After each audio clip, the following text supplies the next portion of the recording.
Hey, everybody, welcome to the Book Leads Impactful Books for Life and Leadership. I'm your series host and leadership performance coach, John Jaramillo.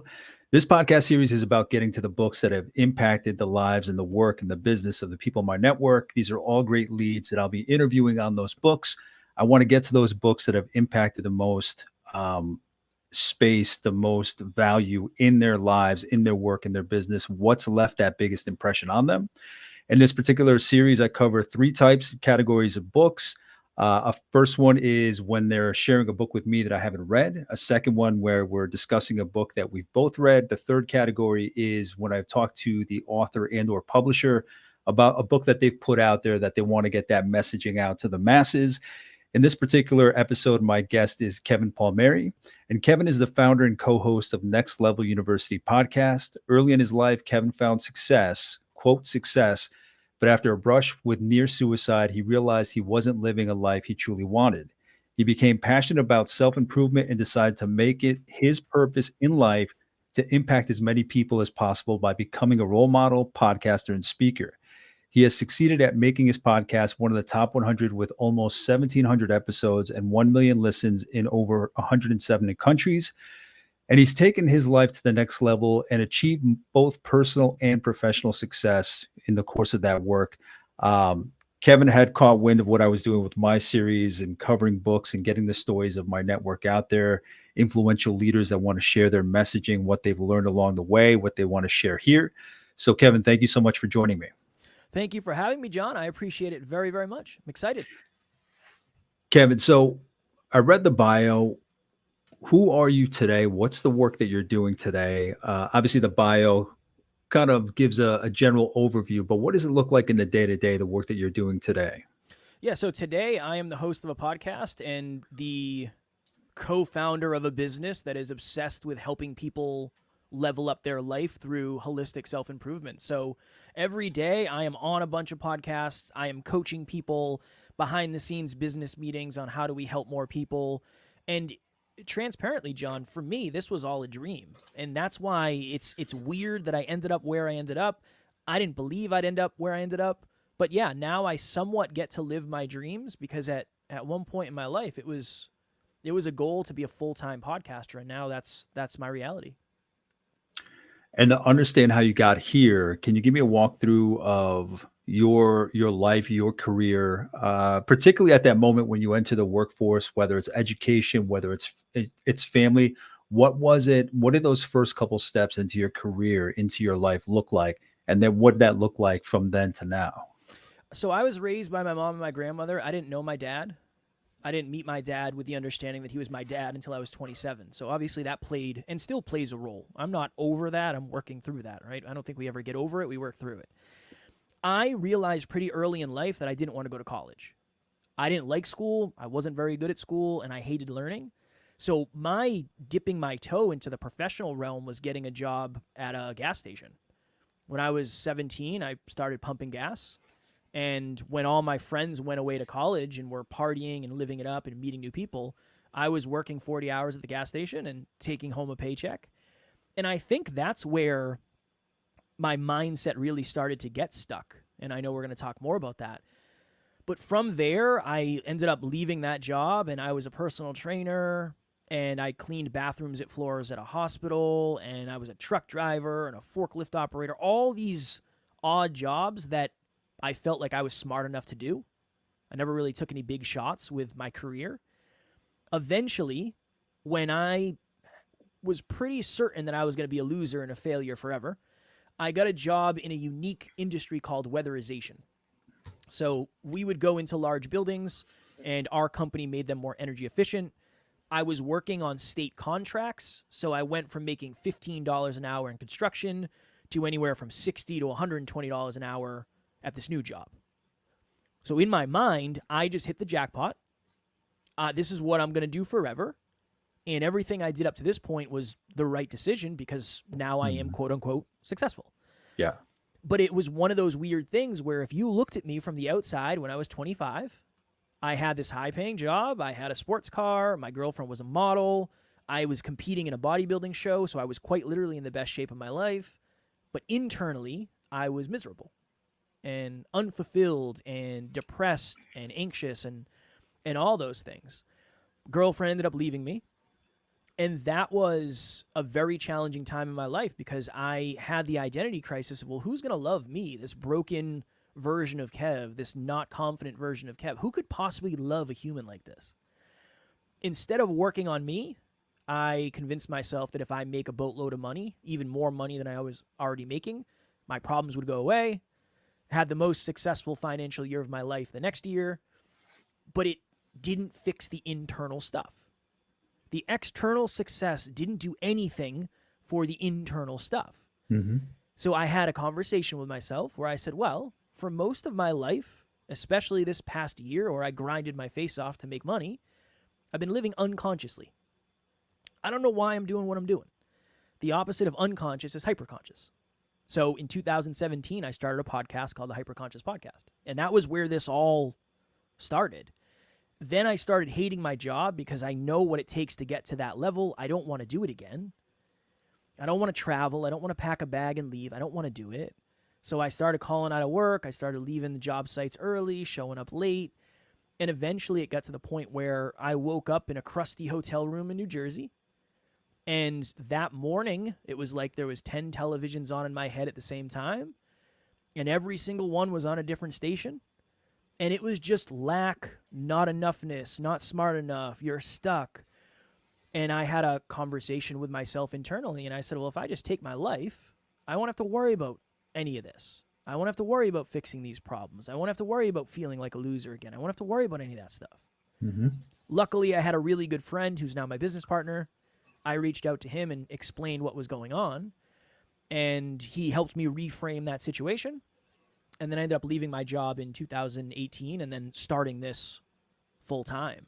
So it's been a journey to even get to the place where the podcast was a thing. And then it got harder. Life got harder after that because I became a very broke entrepreneur with no entrepreneurial background trying to figure out how to build a business and build this podcast thing. And that's when I actually got to the book that we're going to talk about today. So it's been a very unique journey to get to where we are.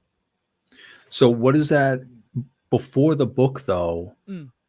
I mean, I'm curious, what was it that friend said to you? I'm sure it was a series of conversations, but overall, what was it that they shared with you? What did they put in your head? What did they convey to you to kind of help you, shake off the rust a little bit to restart? Yeah, he shared a lot. It was a very long line of messaging because I think we were talking on Snapchat. But the one thing that stood out and the one thing that I think made the biggest difference was he said, Kev, over the last couple of years, your awareness has changed a ton. You know more about yourself. You know more about the world. You know more about people. You know more. But your environments have remained the same. You're still going to a job you hate. You're still hanging around with people who don't believe in you. You're hanging around with people who are small-minded and stuck like you. And you're very aware, but your environments are holding you back. That was the thing for me that it helped me take a step back. And then it was very much why couldn't you be a podcaster? I know you've been set up to think that, and I know that's kind of how your life has been, is you just don't believe in your ability to do it. But what if we did it together? And then him and I partnered up. So I think there was a piece of me, John, that I didn't believe I could do it. I didn't believe I could be successful at anything. So the fact that I was a success, I assumed that was one-off and that was all luck and that was never going to happen again. Yeah. So he allowed me to kind of look around that and say, well, you're not going to be doing it alone. We'll do this together. And you're going to be more fulfilled chasing a different dream. And you're going to be changing your environment, which I think is going to be super important for you too. So in the process of building up the podcast, and keeping out the book for now, just so we can dive into that in a couple minutes. When you get into the podcast and you talk about helping people, what does that look like along the road of that podcast? What does it look like in terms of the work of the podcast and helping people? In the very beginning, it was, I just wanted to have cool conversations with cool people. I wasn't trying to be a thought leader or it wasn't like, hey, take my advice on this episode. Probably don't listen to what I have to say, but let's just have cool stories and let's see what awarenesses jump from there. Mm-hmm. Then when we went into it full time, it was way more of a intentionality of, okay, we're going to do 2 episodes this week. we're going to reach out to these guests who we think have a really powerful message for our audience, and then we'll do a solo episode based on what we're going through or a book that we're learning or a new habit or whatever it is. Cool. Then eventually it was, okay, we're up to 3 episodes a week. Let's start a Facebook group. And then it kind of became anything else you do with a business. Like, we don't have any way to do lead gen. We don't have any products or services. We don't have a website. We don't have a team. We don't have any of that. So that kept growing and growing and growing. The more we started to understand about our audience, the more that facilitated internal growth for us. I'm a tattooed bodybuilder who loves mixed martial arts and fighting. Most of our audience was women in the beginning. Didn't expect that. So it very much became, how do I transition my character from a construction worker bodybuilder to somebody who a woman could tune into, resonate with, relate to, feel safe around, and find value in. And that was probably like 2 years of the journey, was just reformatting our characters to make sure that we could serve the audience that we attracted and just be better men. And then it just kept rolling. You know, we were doing 5 episodes a week and 6, and then we said we might as well just do one every day. And that became the biggest piece of what we do. And so many things that I didn't expect to happen have come from that. But the podcast has always been the one thing. How do we get a little bit better? How do we improve this? How do we improve the quality, improve the guests? Just very, very small pieces of growth stacked up over the last 7 years. Yeah. And one of my books, one of the books that I covered with one of my guests, God, maybe 2 years ago, talked about that, the importance of that 1% improvement, that it doesn't have to be a home run every time.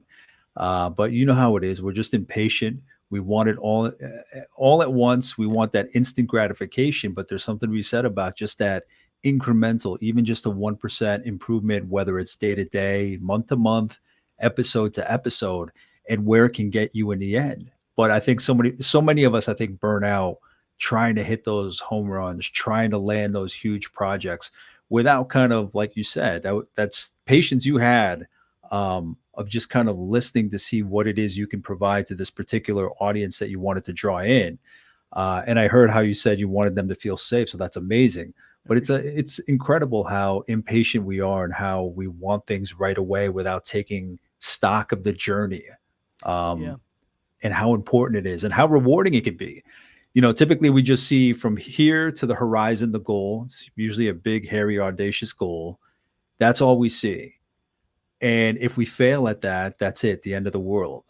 But it's like when you're focusing on the journey, you're doing that 1% every day. It's not even just that growth that's powerful, but it's these one-offs, these things that start to happen, the recognition you start to get, the appreciation you start to get, the gratitude you start to get, the ripple effect you create for other people, just in kind of paying attention to your journey and making it about that instead of something far off in the distance. Yeah, it's what I've always tried to tell people is a lot of the opportunities I'm getting today, I wasn't capable of handling 7 years ago. So be very careful what you wish for, because if you do get the opportunity, you might crap out on it, and that might hurt your self-esteem and your self-belief so badly that you're going to want to quit. That's been one piece. And in the beginning, I probably wasn't as patient as I needed to be. I was very much waiting for the next thing. But I think now our expectations are our desires. When somebody starts something, they're desiring it to go viral, so that becomes their expectation. Mm-hmm. And when it doesn't happen, they think they're doing something wrong. When in reality, most people don't go viral. Most people it takes years and years and years and years. I'm convinced, John, we look at someone who is way, way, way ahead of us. Mm-hmm. And we assume that they've been there forever. And we see where we are today, and we assume we're going to be stuck here forever. And behind every author and every artist and musician and actor, actress, whatever it is, there's a decade of work that nobody ever saw. I don't think there's any such thing as overnight success. I think it's overnight awareness. Overnight awareness. Oh, I saw a movie with this person in it. Wow, they just crushed it. No, they were in 7 movies already that nobody saw. That's why we don't know who they are yet. But I didn't understand that at the beginning either. And now it makes it all makes sense now. Yeah, I like that phrase, overnight awareness. Um, yeah, I mean, there's a time and place to have the end game in mind. You know what I mean? You don't want to focus too much on what's in front of you. You don't want to focus too much on where you want to be. It's like this kind of balance, this nuance of the gray area. You want to be in there somewhere where you're focused and giving attention to where you are and where you are in the short term, and more or less where you want to head in that general direction. So Mm. there's a lot that goes into it, and no two stories are the same. And I That's the beauty. appreciate the fact that you speak about the work that you put into it, because again, overnight success versus that overnight awareness. Again, think about all the people that have given up because they haven't become that overnight success in, say, 2 weeks. You know what I mean? I It's do. it's just the way we do ourselves in. I do. Well, and the other thing that was interesting is we would have certain guests on. I don't know if you know, like Lori Harder and Chris Harder. We had them on pretty early, and I was convinced this is the one. This is going to be the guest that we go viral, and that never happened. And we got bigger and bigger guests. Does it help? Yeah. Does it create the opportunity for inflection points? Absolutely. But it's the work that you do every day that leads up to the thing that makes your month, and then you still have to do the work after that. And that's something I never understood in the beginning either. So it's been a very powerful lesson for me as well. Kevin, does it make sense from your childhood that this is what you're doing? I'm always fascinated by how someone's life, who they were as a kid, their personality, how that might reconcile to the work that they're doing today. So how does it or doesn't it reconcile for you? I have always been looking for a positive male role model, and I never found one. And when I thought I found one and I got behind the scenes with them, I always left disappointed. Almost every time. There was something behind the scenes that was not revealed to me in front of the scenes, and it always broke me. And we've had mentors that we left, we've had opportunities that we've said no to because it's just not aligned. Mm-hmm. So I think my purpose was always to help people. I have a genuine belief. I've always loved helping people. It hinges on martyrdom at times. I don't care. It's who I am. I love doing it. Then when I had the mental health issues that I had, right, that was the second or third time I had suicidal ideations. That's just the most telling one where I was like, I really need to do something about this. Yeah. When that happened, I thought to myself, I've never really resonated with anybody in self-improvement because they always say, well, just believe in yourself more. Thank you. I'm trying to. I've been trying to. Tell me how. Tell me how to do it. Yeah. Or you just have to value yourself more. I know the problem. I don't know the solution. So for me, my goal is to be the most extraordinary, relatable dude on the planet.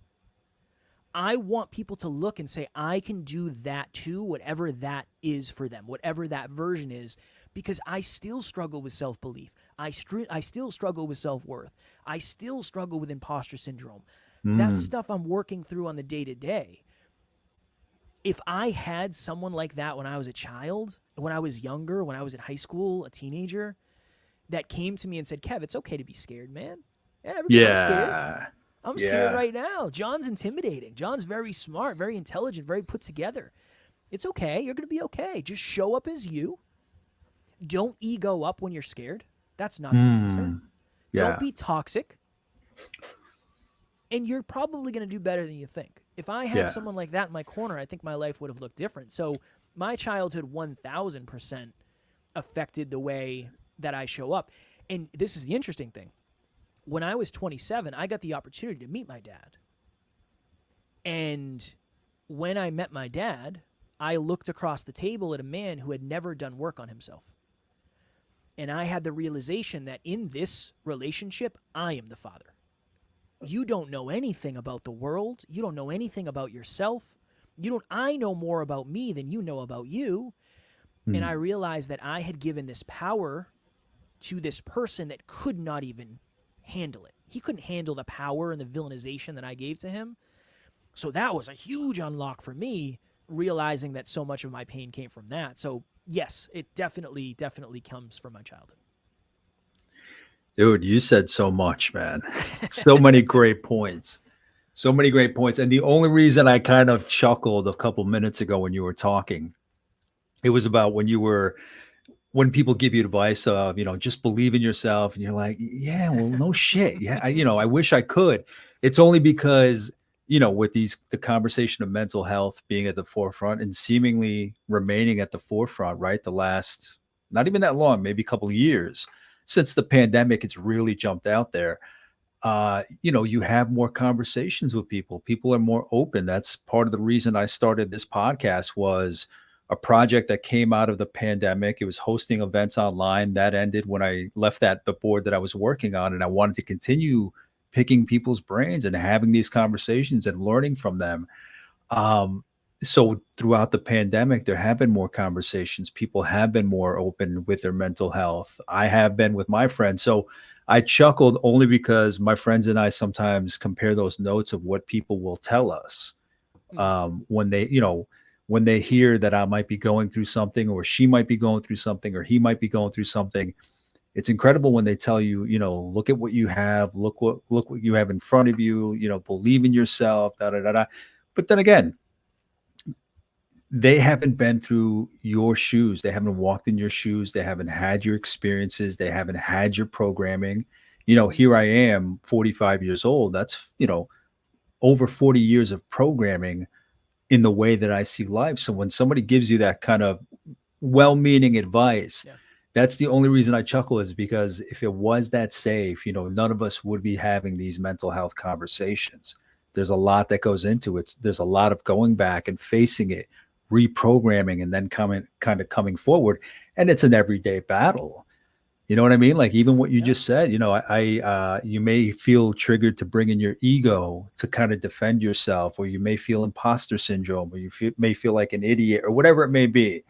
Those things are always there, but I found in talking, this podcast has been very therapeutic. It's an ancillary result that I never expected, Yeah. but you realize how much people, as successful, as accomplished as they are in their field, so many of us have similar stories, similar veins of childhood trauma, childhood disruption, whatever it may be, and it crafts and it shapes who you are into your career. So I've been appreciative of what it's brought up in terms of introducing me to people like you. This is the first time we've met face to face. We've gone back and forth on email, but just in 22 minutes, I've learned a lot about you, and I hope you've learned a lot about me just by 100%. what I've shared back with you. So it's incredible, and I appreciate the fact that, even though you have achieved all this success, that you do say, yes, I am a work in progress. It happens every day that I'm kind of,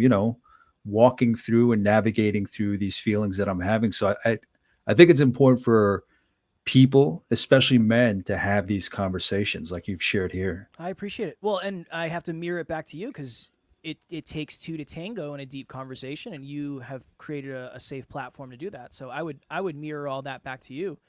I understand why it's hard. I don't have a lot of negative people around me. Yeah. The people I talk to the most, my wife, Yeah. my business partner, who was the person I messaged when I was having suicidal ideations because I didn't know my wife at that point.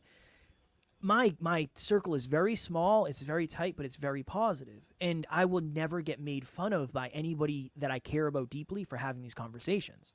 Yeah. That helps me a ton. I believe we did an interview one time with an amazing human named Tori Aletto, and she's a licensed marriage and family therapist. And we were talking, we went to her studio in New York, and it was wonderful. She became a close friend. And I was talking about how I was dealing with and working through an addiction to porn. And when we left, my business partner was like, dude, I can't believe you brought that up. And I was like, why? And he's like, because that's like the most vulnerable thing in the world. And I said, I think it's super vulnerable, but I also feel like most men listening to that needed to hear it. And let me start the conversation. And is somebody going to reach out and be like, dude, you're such a loser for being addicted to porn? Maybe, I don't know. But I believe I'll get more kisses on one cheek than punches on the other. And if I have that belief, I'll share it. If I don't, then I'll probably hide from it. But more often than not, I have that belief, and that's an important belief for me. Yeah, and when you have that vulnerability, I think a lot of vulnerability comes with integrity. So I don't think people will look at vulnerability. Some people may. I mean, obviously, there's all shapes, forms, sizes, and mindsets out there. Um, but when you share something like that, vulnerability can get you integrity. It demonstrates, I'm being me. I'm being my authentic self. I'm being honest. I'm putting it out there so that we can all learn. Like, hopefully, people understand that when people like you and I share certain things, it's because we want to start that conversation, Mhm. like you said, get that conversation going and learn from each other. And it's amazing. I sit here and talk about how therapeutic this series has been. That has stemmed from people being vulnerable with me. And it wasn't like, well, I have to reciprocate, I have to be vulnerable back. It was just kind of like, you kind of take a breath. You're like, oh, that's what kind of environment this is. We can be honest with each other. Mm. So that, again, another instance of you just setting the stage in that vulnerability. But I think people need to realize with vulnerability comes that integrity, that you're just sharing who you are. You're putting it out there, and almost like whatever happens happens, but you need to tell your story, your truth, what's going on in your life. Yeah. And what's the reason under it? We all have reasons for doing why we do, and it goes back to my why, to being the type of person I needed. I never ever heard anybody talk about stuff like that when I was growing up. Mm. I never heard anybody say, maybe you should lay off that a little bit. It's probably not great for you. It was Yeah. never that. If Yeah. anything, the content I was consuming was probably highlighting a lot of the stuff that was bad for me and making it look good. And again, I'm not going to villainize that. Whatever you do, you have Yeah, the absolutely. opportunity. You have the opportunity to do you. The thing I love most about deep conversations like this, John, is the fact that it's all depth. It would be really hard to take. Not really hard. It would be a challenge to take anything we've talked about and break it into a 1 minute segment, share it on social media, and for it to be able to have the amount of value that will be in this conversation. That's the Yeah. depth. I Yeah. love the depth of conversation. So yeah, it's same. I thought I was going to learn a lot about the world and other stuff from podcasting. I've learned more about myself. I selfishly have learned Yeah. more about me than any listener will ever learn, because after the podcast ends, I'm going and doing something else too. Yeah. Absolutely. I've said that. Yeah. It's become, it was a project, obviously, to get your name out there, to get your thought leadership, your specialization, your passion. But it is amazing how much it has changed into just this reward. Every time I stand up from these conversations, you realize, like, the great humanity that's out there. Mm. It's incredible.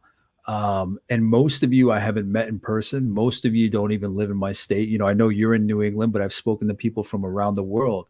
It's incredible to stand up from these great conversations and be thankful, but that there's a human out there doing the work that they're doing.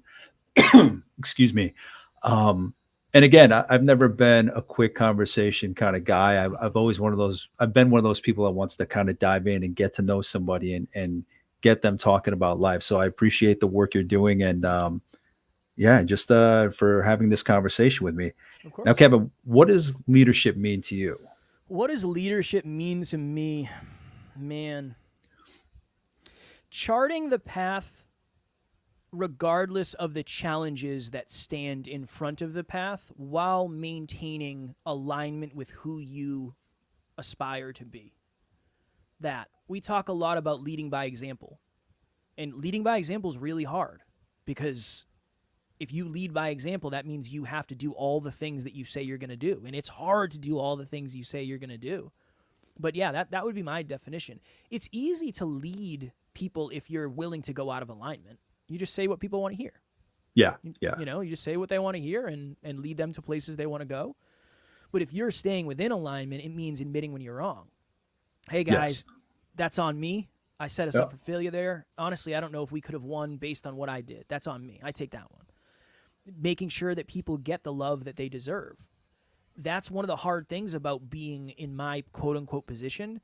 There's 21 people behind the scenes of our podcast team that you'll never see. But they make it possible for me to be able to do this every day. I couldn't do it without them. But nobody will ever see that. So leadership is trying to make sure that they feel seen, heard, valued, and all that. But yeah, that would be my definition. So why don't we jump into the book? If you could, Kevin, why don't you introduce the book that we're covering, and what made you want to read it, and what makes it important enough to want to share? Yeah, so the book that changed my life more than any other book on the planet is Mindset by Carol Dweck. And if you said, what is the story? What is the lesson? What page changed your life? I wouldn't be able to give you any of those, because it was the thought that human beings are malleable. Mhm. And the way that you are today is not the way that you must remain. And if we connect it to my story, I never felt smart. I was convinced I couldn't be a business owner. I was convinced every success that I ever had was based on luck and not talent, not skill, not intellect. And even the intellect I had was all it could be, and I could never get more. I felt stuck for most of my life. And by feeling stuck, I didn't try new things. And when I didn't try new things, I just dug myself into the mud deeper and deeper. So the theme, the theory, the thesis of this book is that humans are extremely malleable, and there are two different types of mindsets. There are fixed mindsets. I am the way I am forever, and I can never change it. I will not take feedback because it will break me.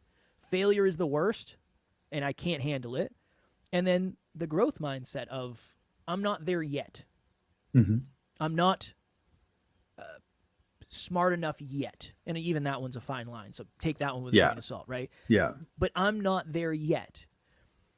Constructive feedback is wonderful because it highlights the blind spots that I'm not yet seeing. Failure isn't really failure unless you stop. It's a really good opportunity to learn a lesson, put it in your pocket, and then avoid the same mistake later. I think it is one of the simplest books in its theory, but one of the most profound books, because most of the people I've met that are struggling in life have fixed mindsets.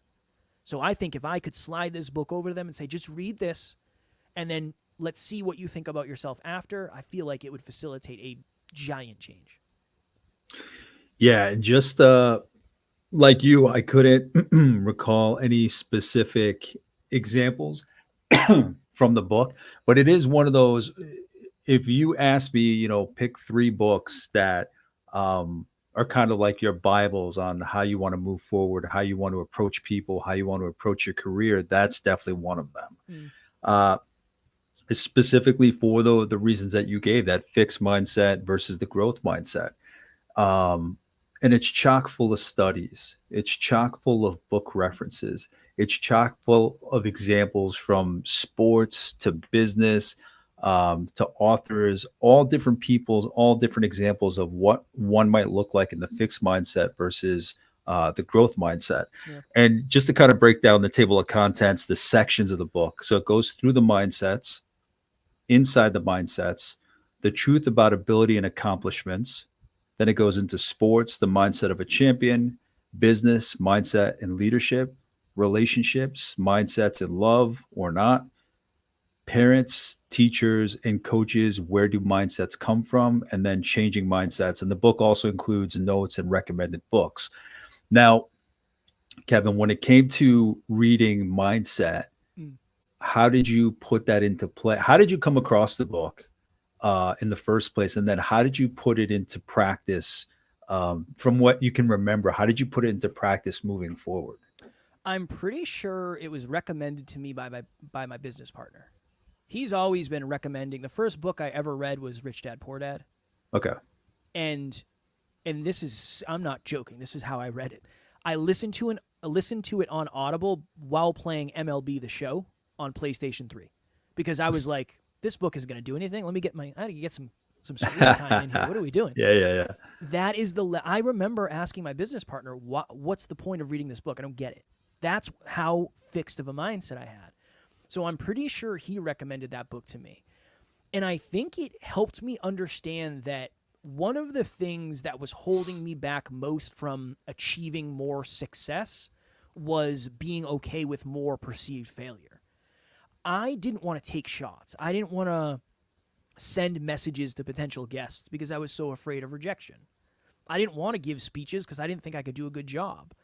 I was always terrified before we had guests on because I thought I was going to make mistakes and not ask the right question or whatever it is. So it helped me let go of the outcome a little bit more and focus on just doing the thing. Yeah. And that helped me when I started working with other people. I would say when we're fear chasing, we're doing something that scares us. I don't care about the result. Don't tell me about the result. It doesn't matter. Don't worry about it. I want you to give yourself credit for doing the thing that scared you in the first place. Don't worry about the result. The person says no, don't worry about it. Best example of this, and this was shortly after reading the book, somebody reached out to me and said, hey, I have a giant fear of talking to groups of people. I'm at college, and when I go outside, everybody's having conversations, and I always feel like an outsider, and I don't know what to do. I'm like so lonely. What do I do? And I was in this phase of just do stuff that scares you. So this person lived close to me, and I said, let's go to the mall. And what we'll do is we'll approach people, and we will get you more comfortable. We'll rewire that pathway of approaching people isn't dangerous. So we go into the store. The first store we went into, I think they sold like giant beanbag chairs. And I said, just walk up to the person and ask how much that chair is. And she said, no way. Not a chance. Right? And of course, I understand completely. Yeah. I said, worst case scenario, they're a little bit rude, but they're going to answer you because it's their job. And they're probably bored. It's a beanbag store. How many people are coming in here a day? You know what I mean? Yeah. Probably not a lot. It's not the Apple store. So she asked the person, and it went well. We went to another store. We went to another store. We went to another store. We went to the food court. That went really well. We were getting ready to leave that day. We were walking out of the mall. And this mall had these mechanical zoo animals on wheels that you could rent. Weird thing, but it was there. And she said if we were really courageous and we were really not afraid to face fear, judgment, we would rent those and drive those around the mall. And John, I was like, I don't think I want to do that. I think I've created a monster here. What are we doing? Got to step up. You gotta step up. But I have a video on my phone of us doing that. That person ended up going back to college after, when they didn't think they were smart enough. They got a 3.9 GPA. Then they moved from a small town in Rhode Island to Nashville, Tennessee to chase their dreams, and they were on our team for like 3 years. They went from having a very fixed mindset, just like I did, to having a growth mindset and chasing rejection and chasing fear. And that was the best way for me to put it into practice was, well, I can help other people with this too. And that's something I'll never forget for as long as I live. Yeah, there's such a freedom in moving from one mindset to the next. And I think, I mean, just anecdotally, but kind of obvious, is most of what ails us in the world, whether at the individual level, societal level, religious level, international level, comes from that fear and the fixed mindset. You know, these are just the possibilities that I have from my border in. If anybody comes at me with a different religion, a different idea, you know, and I'm overgeneralizing, but most of it is that fear of stepping beyond that comfort zone. And a lot of it, there are going to be a lot of cliche buzzwords that are dropped here. I'm okay with cliches as long as you give a good example of that cliche, a good story. So that is amazing for you to have given her that example, given her that experience, because especially at that moment in college, I remember how terrified I was in public speaking class. Like, get up there and try to convince us of something or share something with us. I'm an introvert myself, and people think it's bullshit because I'm on here, on screen, you know, on Spotify and this and that. But it's because I get to talk about what I want to talk about. I get to ask about what I want to ask about. So for me, especially when it comes from the mindset of like the introvert, right? That fixed mindset versus growth mindset, it's the difference between, for me, being in a jail cell of limited possibilities versus stepping in front of a blank canvas and you have every color at your disposal to paint this huge canvas however you want. It's this extension, this stepping into possibilities. And that to me is freedom. That to me is breathing. That to me is less stress because of those possibilities. So when you can do that for someone like you did for that student, that's incredible, because I think that's the greatest gift they can get, because you're not telling them how to think. You're just giving them a tool to open up the possibilities of how they can think. Mm. Once you teach them, listen, just open up your mind, step outside of that fixed mindset. Anywhere they go, the sky is the limit. Again, I said cliche. I dropped another one. But that is the world is your oyster. I mean, all of these things. So for me, the one of the biggest things that this presents, this book, this mindset, um, is freedom, Mm. is stepping away from that rigidity and those limitations. I think the jail cell thought is a really powerful one. I always say fear is a fence, because you walk up. We've all done this. We walk up to what we're afraid of, and then we say, I wonder what it's like on the other side. Wouldn't it be nice if we could get on the other side of that? I Yeah. always use this example too. My wife tried to get me to eat Indian food for years. And I always said, John, I don't like it. I don't like Indian food. I have never had it. I don't know whether I like it or not. And then I had it for the first time. It's like my favorite thing ever. I would eat it every day if I could.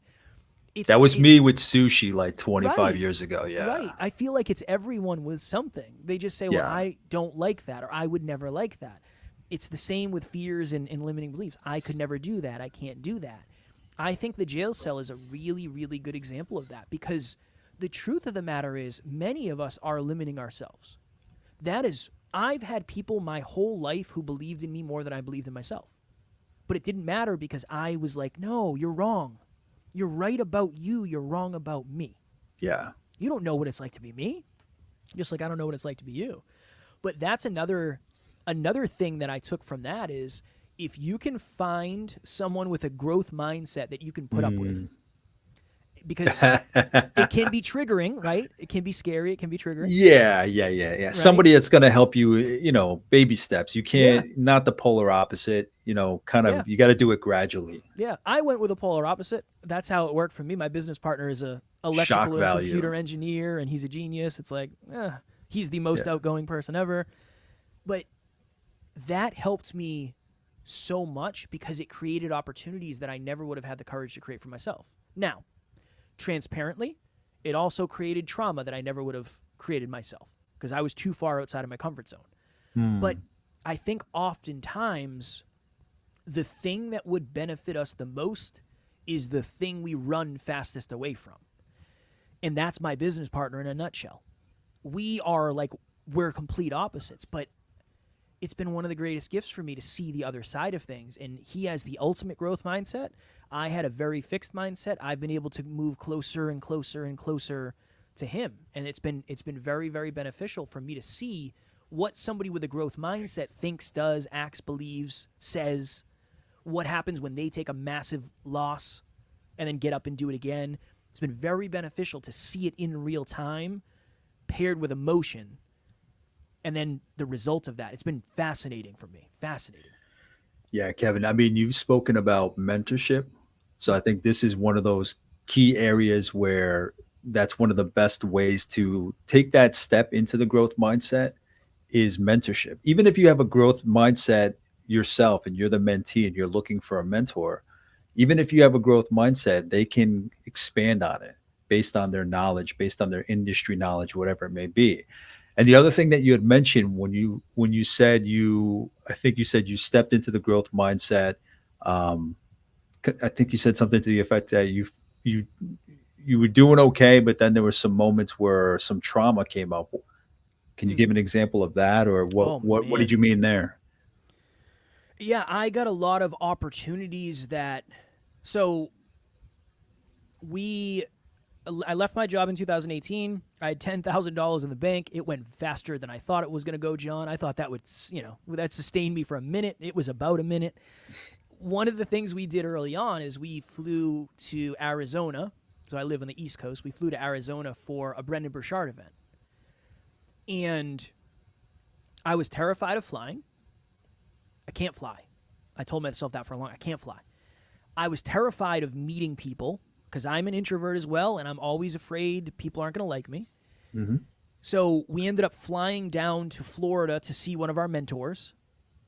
And when we flew down there, before flying to Arizona, I started having panic attacks. And I had never had panic attacks before. And I thought I was dying. I thought I was having asthma attacks. I called my mom, and she's like, you got to go to the hospital. I don't have health insurance. I'm not going to the hospital. I don't know what I'm going to do. So after that trip, flying from Florida to Arizona, I was in bed for like 2 weeks because I didn't understand that I had anxiety and I was having panic attacks. Then I went to the doctor, and I said, hey, I think I need an inhaler because I think I'm having asthma attacks. And they're like, no, this is anxiety. This is anxiety for sure. I don't think that ever would have happened if I didn't go so far out of my comfort zone so fast. Mm-hmm. So I think I tried to go from a very fixed mindset to like an uber growth mindset. Yeah. Of, it scares me? Yes. I can't afford to do it? Put it on a credit card. It's fine. I'm terrified of planes. Put me in the window seat, and I'm gonna watch us take off and land. I want it all. So yeah, that's the example of that. It was very challenging, and I had a real conversation with myself recently where I said, if I didn't do this, if I wasn't on this journey, I probably wouldn't have anxiety like I do. I don't think I would. It's way better now, and it's way more under control, but it definitely, I have times where I get super stressed out that it definitely heightens, for sure. What's your go-to process for alleviating that? Because I mean, for me, as someone that suffers from anxiety or lives with anxiety, I shouldn't have said suffers.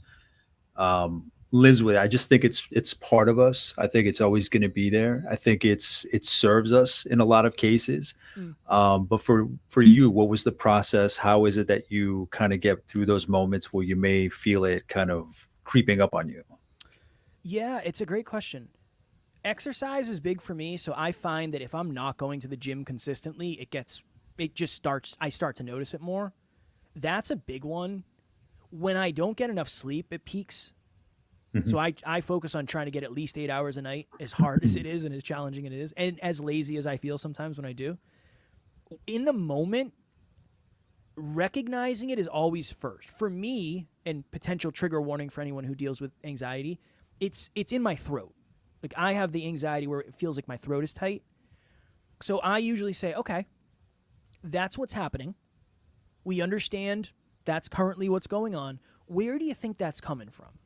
Oh, I had a really tough conversation with a client today. Okay. Can we sit with that tough conversation with a client and dig to, like, why is that bothering you? Oh, my goodness. My fear of disappointing people is triggered. Okay. Yeah. Let's work through that. And then usually I'll try to take a few minutes, like 10 minutes, to just walk away and either lay down and meditate or just try to be mindful rather than just pushing through. That's the best answer I can give. It hasn't happened in a while, and I'm grateful. I haven't felt it really in probably like 6 months, which I'm super grateful for. But when I do, it's usually, let's be aware, let's be intentional, and then let's try to just rethink some thoughts here. So, Gavin, we've spoken about the journey. Obviously, you're aware of mindset. You're aware of the fixed mindset, the growth mindset. You're doing that work. Are there areas where you want to consider expanding into that growth mindset? Yeah, my biggest exile, my biggest fear, the thing that I'll be working through in therapy is my fear of disappointing others. I think one of the reasons I'm good at podcasting and speaking and whatever you classify me as good at, is because I don't want to disappoint the people that I'm in front of.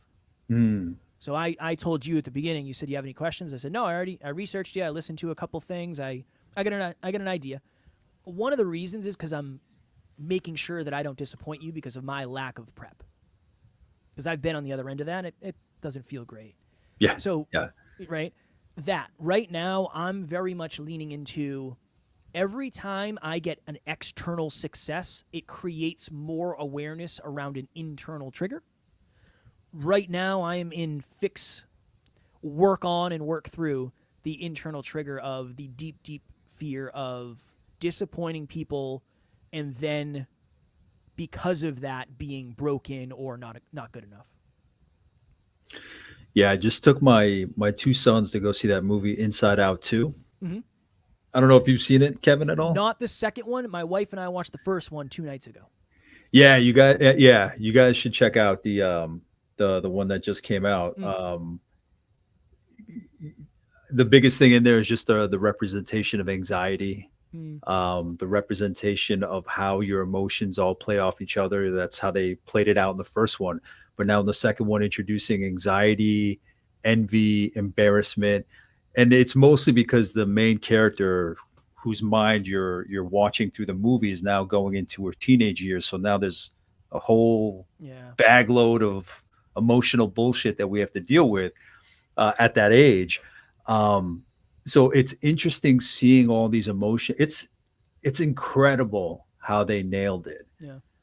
It's incredible how they nailed the collection of all the characters' memories and how they're temporary memories, and you want to keep the good ones. And they were trying to get rid of all the ones that weren't good, so they would like banish them off. And in the end, they were valuable. It works towards the resolution where it's like all your components, everything you are, the good, the bad, however you look at it, plays into who you are. So I highly recommend that movie because it was amazing for me as an adult seeing that representation up on screen Mm, and thinking to myself, I've been there. And then my kids who haven't yet gotten to that point asking me, what does that mean? Why did they say that? What does it look like? So that's just a whole. It's a different. It's going to be an interesting period when they do get to that time in their life where they start. You become more self aware. You put that pressure on yourself, the self pressure, the pressure of society, the fixed mindset of schooling. yeah. It's like the grades. They work out. They don't. Um, but it's incredible. As you were talking about the woman that you helped, the student you helped, I think about how I want to help them in just kind of thinking about their mindset. I've already used this kind of thinking with my son when he was like 4 or 5. Mm, Not in that heavy language, but even now at 8 years old, he'll see a soccer player across the field and how they're playing, and he's like, I'll never be that good. It's kind of like what you were saying, Kevin. That thinking of you can't look at somebody's chapter 20 and get envious because you're just stepping into your chapter 1. yeah. If you want to get that good, if you want to get to that level, that's probably somebody that's committed to it, that loves it. And let's be honest, buddy, like when I ask you if you want to practice and you say no, you know, you got to think about what is it you want. But just getting to that point of the reason I asked that question about your childhood is because we've seen how much it plays into who you are. Of course. And these are just tools for their understanding. Kevin, what it would mean to you if somebody had said certain things to you. Mm, If I had been told certain things as a kid. So I'm glad that we kind of had to go through these things in terms of preparing, the next generation for how they can think about things from a younger age, mm, because it's a mindset. It is really, how are you respecting yourself? How are you loving yourself? Have expectations, have accountability, but be realistic and know the power of the journey versus the goal off in the future. So I'm appreciative of coming across this book, just because it can help me kind of just plant the seed. I don't want to tell them how to think, but just plant the seed about how open they should be about what they can do for themselves. 100%. Very, very, very well said. I am very happy I came across the book, and I'm very happy I had the opportunity to meet you. Yeah. It's I always love podcasts like this because it's super niched. It's very specific, and it's about something that is very clearly near and dear to your heart. So it's always an amazing opportunity to have cool conversations with cool people like you. No, I appreciate that. Of course. So, Kevin, in getting close to wrapping up, if somebody wanted to hear a message on this book, how would you sell this to them in a Oh few man. sentences? What are the high points you would give them to get them to read this book and understand its power? I would probably say something along the lines of, in a world that has become the top 5 or 10 easiest steps to blank, this book is not that. But what this book can do is help you fundamentally change the way you see yourself. And when you fundamentally change the way you see yourself, everything looks different. Yeah. That's what I would say. The top 10 ways and the 5 tricks are great tactics, but the deeper understanding that comes with learning about you is something that you will have forever, and it will change your life in more ways than any 5 tactics I can give you. Yeah.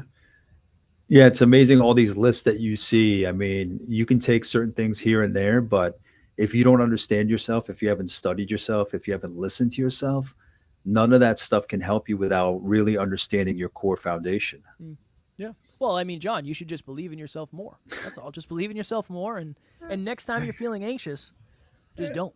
It'll go away. Just take a breath. Just don't think. Have you ever thought of just not experiencing it? Like, Yeah. no, Oh, definitely. thank you. Thank you so much. Yes, you just solved my plight Yeah, of 30 some odd years. It's good now. Thank you.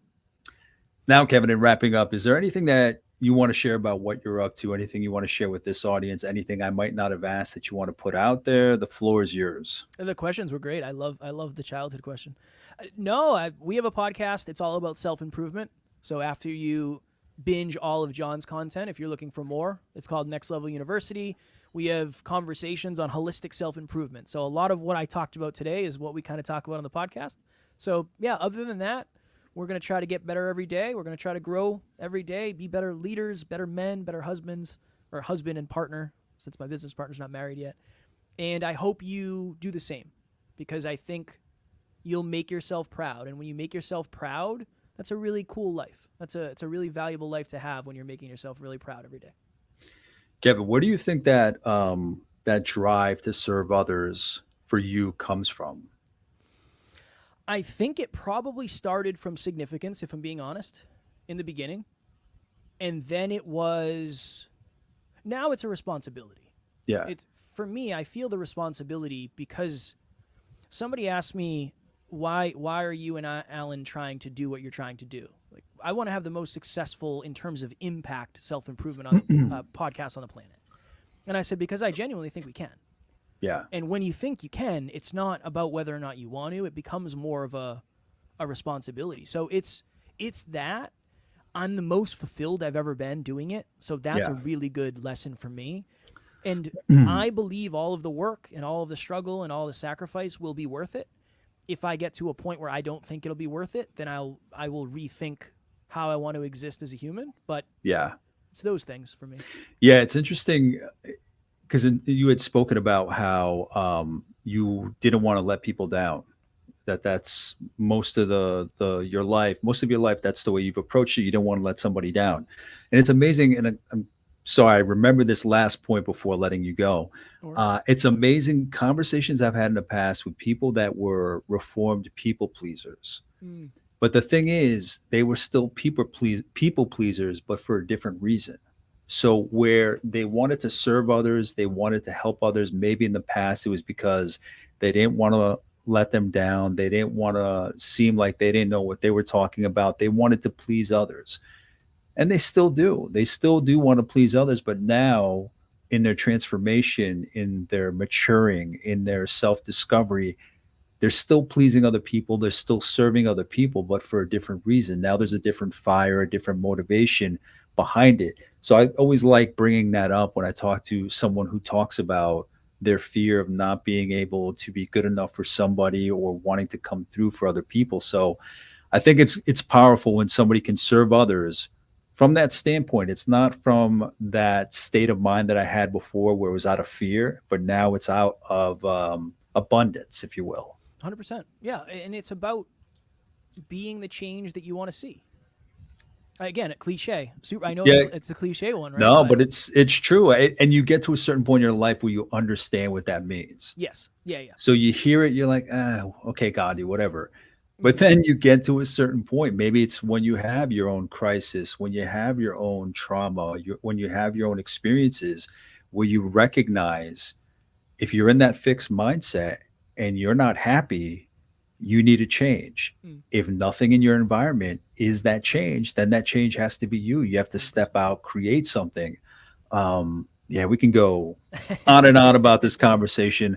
I appreciate you taking the time to share about yourself and just share about your own experiences with mental health, the work that you want to do in that space and with other people. So thank you so much. Thank you for having me, John. Again, you're a wonderful host. Your audience is lucky to have someone like you at the helm, and it's very, very clear that you truly care about what you're talking about. So I'm glad you're doing what you're doing. Congrats on 100 episodes too, by the way. Absolutely. Thank you Huge so much, milestone. man. You're so welcome. Thank you again, man.